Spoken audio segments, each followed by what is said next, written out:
Stanley was the first one finished. He spat in his hole, then showered and changed into his cleaner set of clothes. It had been 3 days since the laundry was done, so even his clean set was dirty and smelly. Tomorrow, these would become his work clothes, and his other set would be washed. He could think of no reason why Zero would dig his hole for him. Zero didn't even get any sunflower seeds. "I guess he likes to dig holes," Armpit had said. "He's a mole," Zigzag had said. "I think he eats dirt." "Moles don't eat dirt," X-Ray had pointed out. "Worms eat dirt." "Hey, Zero," Squid had asked, "are you a mole or a worm?" Zero had said nothing. Stanley never even thanked him, but now he sat on his cot and waited for Zero to return from the shower room.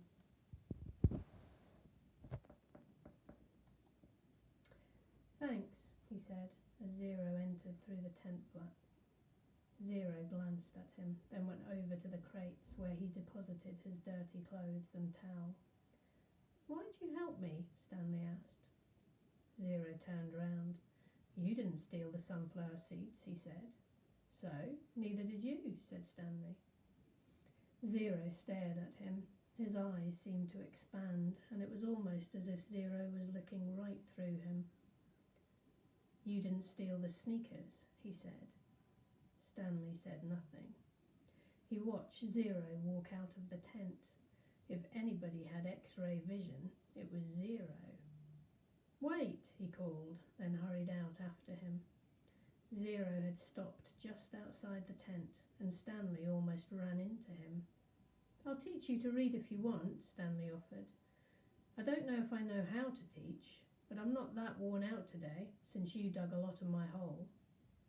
A big smile spread across Zero's face. They returned to the tent, where they were less likely to be bothered. Stanley got out his box of stationery and a pen out of his crate. They sat on the ground. "Do you know the alphabet?" Stanley asked. For a second, he thought he saw a flash of defiance in Zero's eyes, but then it passed. "I think I know some of it," Zero said. "A, B, C, D." "Keep going," said Stanley. Zero's eyes looked upward. "E, F," said Stanley. "G," said Zero. He blew some air out of the side of his mouth. "H, I, K, P." "H-I-J-K-L," Stanley said. "That's right," said Zero. "I've heard it before. I just don't have it memorized exactly." "That's all right," said Stanley. "Here, I'll say the whole thing just to kind of refresh your memory, then you can try it." He recited the alphabet for Zero, then Zero repeated it without a single mistake. Not bad for a kid who'd never seen Sesame Street. "Well, I've heard it before somewhere," Zero said, trying to act like it was nothing, but his big smile gave him away. The next step was harder. Stanley had to figure out how to teach him to recognize each letter. He gave Zero a piece of paper and took a piece for himself. "I guess we'll start with A." He printed a capital A, and then Zero copied it on his sheet of paper. The paper wasn't lined, which made it more difficult, but Zero's A wasn't bad, just a little big. Stanley told him he needed to write smaller, or else they'd run out of paper real quick. Zero printed it smaller. "Actually, there are 2 ways to write each letter," Stanley said, as he realized this was going to be even harder than he thought. "There's a capital A, but usually you'll see a small a. You only have capitals at the beginning of a word, and only if it's the start of a sentence, or if it's a proper noun, like a name." Zero nodded as if he understood, but Stanley knew he'd made very little sense. He printed a lowercase a, and Zero copied it. "So there are 52, said Zero. Stanley didn't know what he was talking about. Instead of 26 letters, there are really 52. Stanley looked at him, surprised. "I guess that's right. How'd you figure that out?" he asked. Zero said nothing. "Did you add?" Zero said nothing. "Did you multiply?" "That's just how many there are," said Zero. Stanley raised and lowered one shoulder. He didn't even know how Zero knew there were 26 in the first place. Did he count them as he recited them?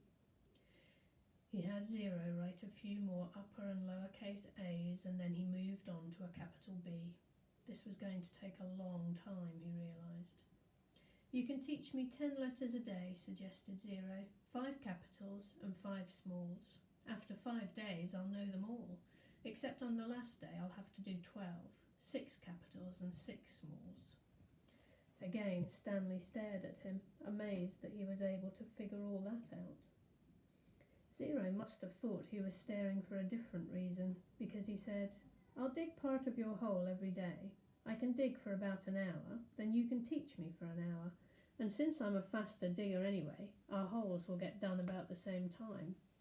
I won't have to wait for you. Okay, Stanley agreed. As Zero was printing his B's, Stanley asked him how he figured out it would take 5 days. Did you multiply? Did you divide? That's just what it is, Zero said. It's good maths, said Stanley. I'm not stupid, Zero said. I know everybody thinks I am. I just don't like answering their questions. Later that night, as he lay on his cot, Stanley reconsidered the deal he'd made with Zero. Getting a break every day would be a relief, but he knew X-ray wouldn't like it. He wondered if there might be some way Zero would agree to dig part of X-ray's hole as well. But then again, why should he? I'm the one teaching Zero. I need the break, so I'll have the energy to teach him. I'm the one who took the blame for the sunflower seeds. I'm the one who Mr. Sir is mad at.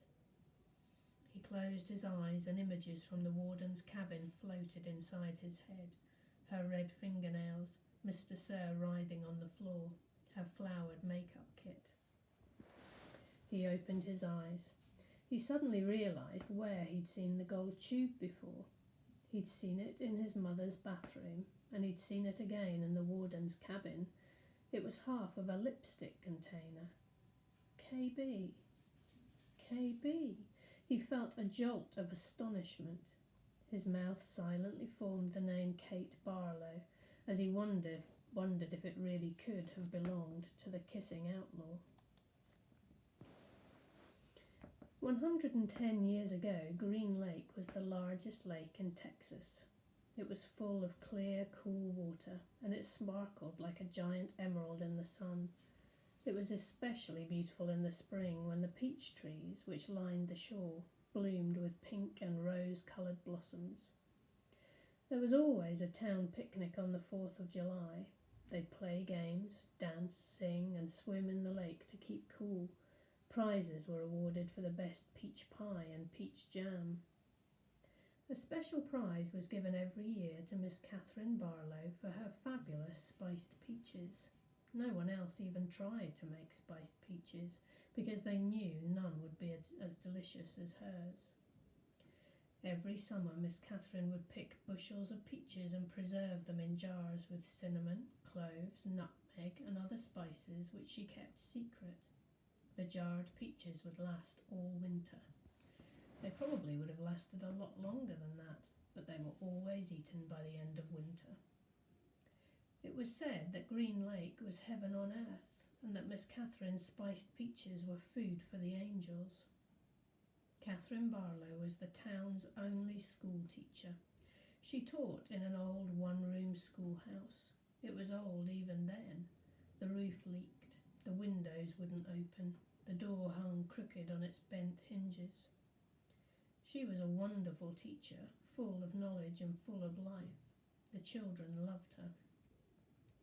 She taught classes in the evening for adults, and many of the adults loved her as well. She was very pretty. Her classes were often full of young men who were a lot more interested in the teacher than they were in getting an education. But all they ever got was an education. One such young man was Trout Walker. His real name was Charles Walker, but everyone called him.